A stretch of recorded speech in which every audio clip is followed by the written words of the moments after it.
Humanity's journey is woven with threads of brilliance and profound darkness. Yet, lurking within the shadows are stories of cruelty. Tales so meticulously engineered they challenge our understanding of our own species. These are chronicles of suffering, where justice and depravity become terrifyingly blurred. The landscapes we see as tranquil were once stages for unimaginable horror. They were calculated spectacles of pain, designed to terrorize populations. To look back is to confront the chilling ingenuity applied to the infliction of pain. These are not merely records of death, but testaments to the methodical deconstruction of life. We must tread carefully for a fuller understanding of who we have been. The darkness of the past holds vital lessons, warnings etched in bone and blood. These stories must be told, not to glorify the horror, but to remember the victims, and to stand as a solemn testament against the shadows. In the heart of the 15th century, where the Ottoman Empire cast a long and formidable shadow over Eastern Europe, a name emerged that would become synonymous with terror itself: Vlad III, Prince of Wallachia.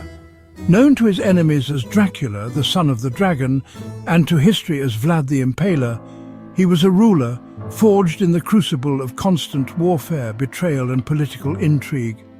His reign was a desperate, brutal struggle for survival, a fight to preserve his small principality against the overwhelming might of the expanding Ottoman forces. Power in this savage world was not merely held, it was asserted through acts of terrifying dominance. Vlad understood the psychology of fear better than any military strategist of his time. He knew that to defeat an enemy far greater in number, one's reputation must precede the army. He needed a weapon more potent than any sword or cannon, a weapon that would strike not at the bodies of soldiers, but at their very souls. His chosen instrument of terror was the stake, a simple, sharpened pole that, in his hands, became a symbol of unimaginable suffering and a chilling declaration of his absolute and merciless authority over life and death. The act of impalement was a masterpiece of calculated cruelty, a slow and meticulous process designed for maximum agony. The stake, often greased to ease its passage, was not driven through the heart for a quick death. Instead, it was carefully inserted to avoid vital organs, pushing them aside as it slowly worked its way up through the victim's torso by the force of their own weight. This method ensured that the condemned could remain alive for hours, sometimes even days, suspended between heaven and earth in a state of excruciating, conscious torment. This was not merely an execution, it was a public spectacle, a theatrical performance of pain. Each impaled body was a deliberate statement, a grotesque sculpture in Vlad's gallery of horror. The process was a slow, agonizing journey into oblivion, where every breath was a struggle, every movement a fresh wave of blinding pain, as the stake continued its relentless internal ascent. The victim was a living monument to Vlad's wrath, a conscious participant in their own horrifying demise, displayed for all to see and fear. The true scale of Vlad's terror was unleashed in the spring of 1462. The Ottoman Sultan, Mehmed the Conqueror, led a vast army into Wallachia to depose the defiant prince. What Mehmed and his seasoned soldiers discovered there would haunt their nightmares. It was not a conventional battlefield that awaited them, but a vision plucked from the deepest circles of hell. Stretching for miles outside the capital city of Targovista was a forest of the dead. An estimated 20,000 captured Turkish soldiers and Bulgarian collaborators had been impaled. The psychological impact was devastating, precisely as Vlad had intended. The Sultan himself was reportedly so sickened and stunned by the spectacle that he turned his army around. The forest of the impaled was more than a deterrent. It was a legend in the making, creating a monument of horror that would ensure his name was never forgotten. In the sun-drenched lands of ancient Sicily during the 6th century BC, the city of Akragas was ruled by a tyrant named Phalaris. His name was whispered with a mixture of fear and awe, for he was a ruler known for his extravagant tastes and his equally extravagant cruelty. It was in this climate of opulent terror that a bronze worker from Athens, named Pereleus, sought to win the tyrant's favour. He presented Phalaris with a gift, an invention of such malevolent ingenuity that it would secure his name and that of his patron in the darkest pages of history. The creation was a hollow statue, a life-size bull cast entirely from gleaming bronze. It was a remarkable piece of craftsmanship, its metallic hide polished to a mirror shine, its form powerful and lifelike. But its true purpose lay hidden within its intricate design. A door, cleverly concealed on the bull's flank, opened to reveal a hollow chamber within its belly, a space just large enough to contain a human being. This was not a work of art to be admired. It was a meticulously designed instrument of execution, a furnace in the shape of a beast. The mechanism was as cruel as it was clever. Once a victim was locked inside the bronze abdomen, a fire would be lit directly beneath the bull's belly. The metal would slowly, inexorably begin to heat up, turning the interior into a searing oven. The person trapped within would be roasted alive, their flesh blistering and burning against the superheated walls of their metallic tomb. It was a death designed to be as slow and agonizing as humanly possible, a drawn-out descent into unimaginable thermal torment. But Perillus had added one final diabolical flourish to his invention. He had engineered a complex system of tubes and stops within the bull's head, running from the main chamber to the beast's nostrils and mouth. This acoustic apparatus was designed to capture the victim's desperate screams of agony and transmute them. As the shrieks of pain traveled through the pipes, they would be modulated and distorted, emerging from the bull's mouth not as human cries, but as the deep, furious bellowing of an enraged bull, a symphony of suffering for the tyrant's amusement. Phalaris, the tyrant of Akragas, was reportedly delighted by the sheer, perverse genius of the invention. He marveled at the craftsmanship and the chilling concept behind it. However, his appreciation came with a sinister twist. Turning to the proud inventor, Perillus, Phalaris declared that such a remarkable device must be tested. And who better to demonstrate its unique acoustic properties, he mused, than the very man who had designed them? The tyrant's guards seized the horrified artisan, his pleas for mercy falling on deaf ears. Perillus was forced into the cold, dark belly of his own creation. The heavy bronze door was latched shut, sealing him in a tomb of his own making. The fire was lit beneath, and the polished metal began to warm, then to glow with a menacing heat. Soon, as the inventor had so carefully designed, the sounds began. The muffled screams from within were transformed, emerging from the bull's mouth as a series of powerful, haunting bellows echoing across the tyrant's courtyard.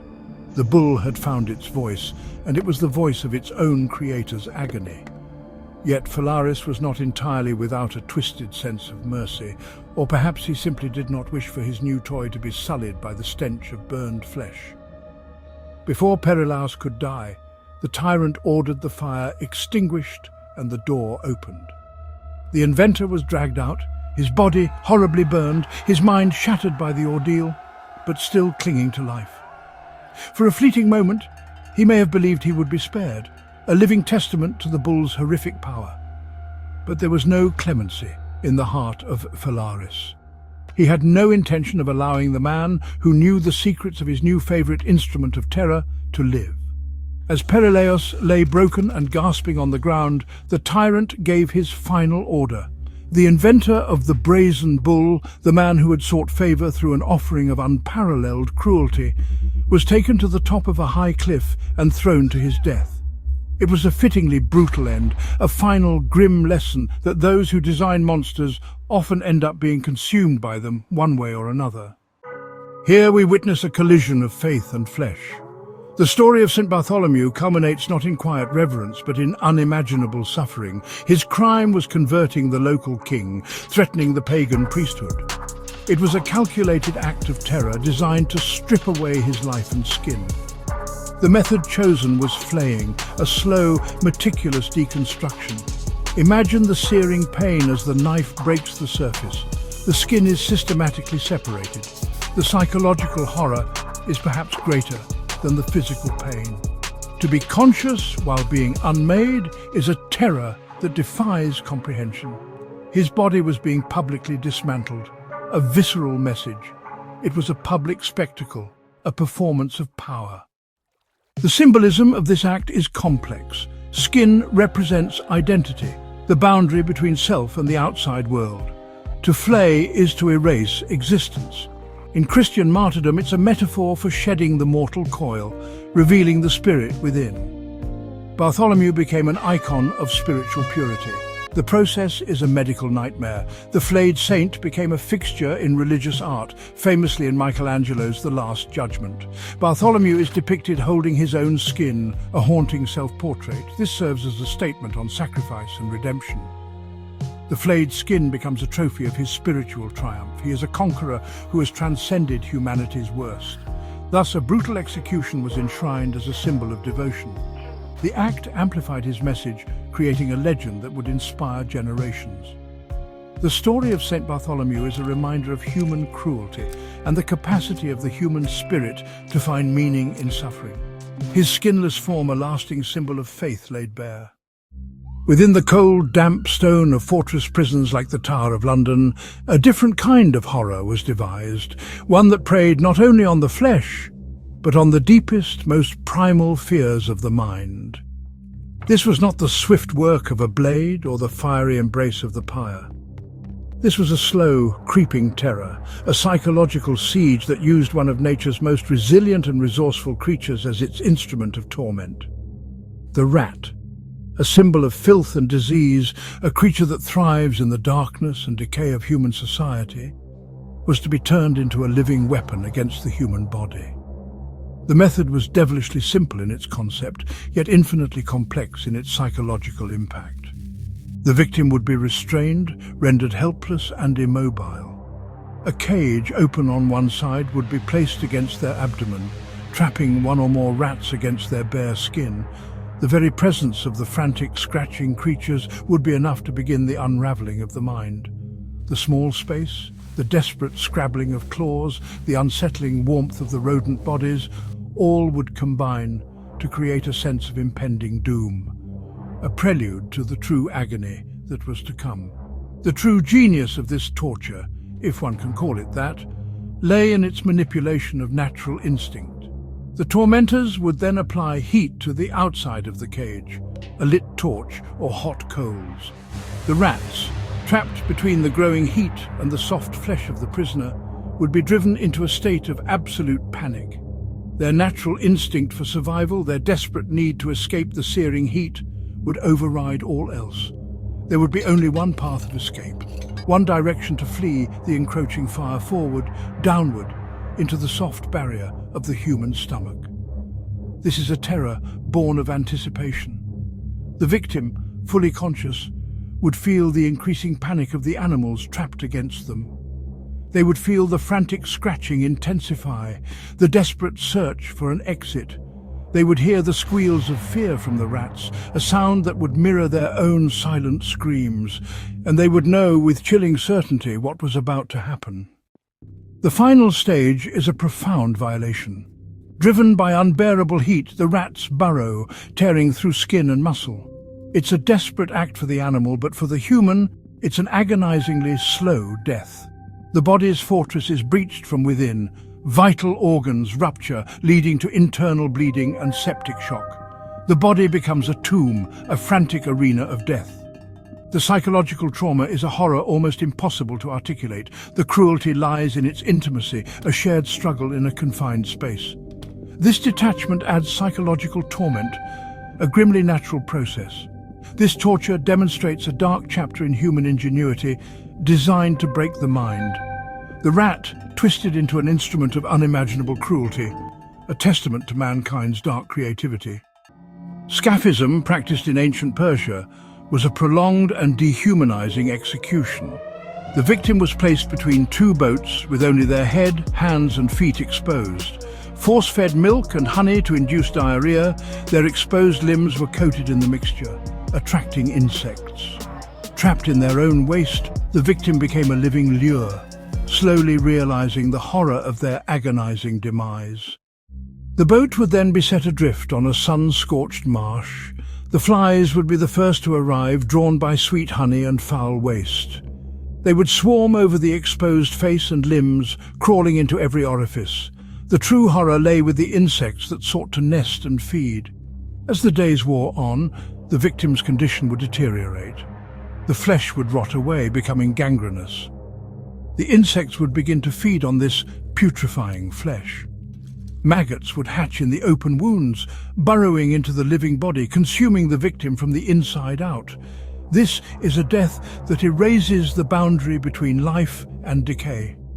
The victim is trapped in a state of living rot, transformed into a teeming mass of insect life. Scaphism stands as a monument to human cruelty, a method that harnesses the processes of the natural world and turns them into a tool of torture. Here in London, in the late summer of 1305, a different kind of theatre is about to unfold. The subject of this grim performance is William Wallace, a symbol of Scottish resistance. His crime?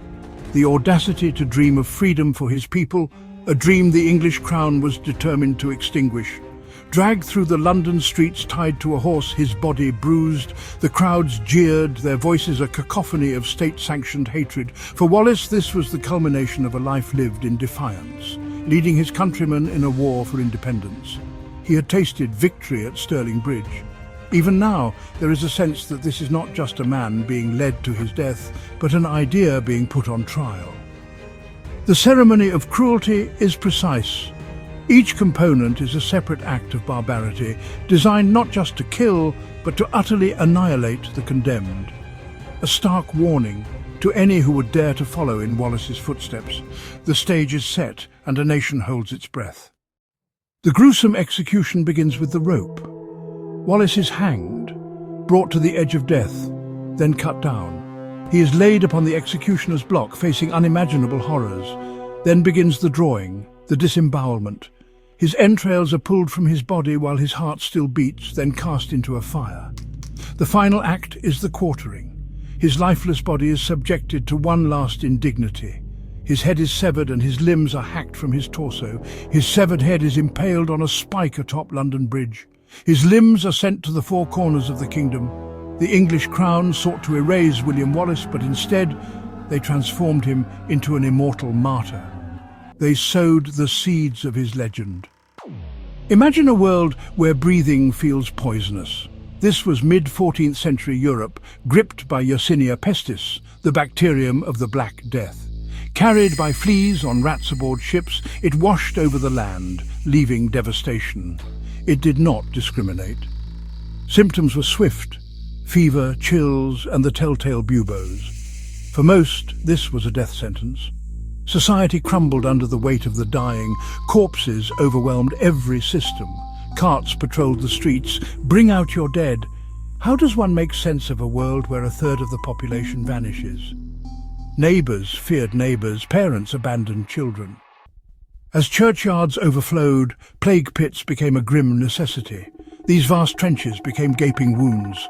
Carts tipped their cargo into the pit. The dead were layered. Man, woman and child tumbled together. The buriers' living ghosts succumbed to the horror.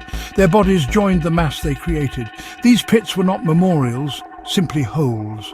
Archaeology reveals the stark reality. Excavations uncover skeletons, tangled in desperate postures. Skeletons of entire families lie side by side, the young and old reduced to skeletal equality. These sites are sorrowful testaments. Humanity was brought to its knees. The Black Death reshaped history, shattered economies, and left a psychological scar. The enduring legacy, mass graves, a chilling reminder of our vulnerability, unmarked pits filled with forgotten victims. The forest of the impaled, the brazen bull, the flayed martyr, the ravenous rats, the boat coffin, the dismembered hero, the plague pits. These are echoes of real agony, etched into our shared past, representing the chilling ingenuity of human cruelty. The methods may have changed, but the impulses behind them remain timeless aspects of the human condition. It is a dark testament to the creativity that can be harnessed in the service of malice. They hold a profound and unsettling mirror to our own nature, reminding us of the fragility of civilization. These events are the dark landmarks of our journey, warning of the paths we must never tread again. They haunt the ruins of castles, the soil of old battlefields, and the pages of history books. We must listen to these echoes, for they are the most powerful reminders of our own fallibility. But their echoes remain, haunting us still.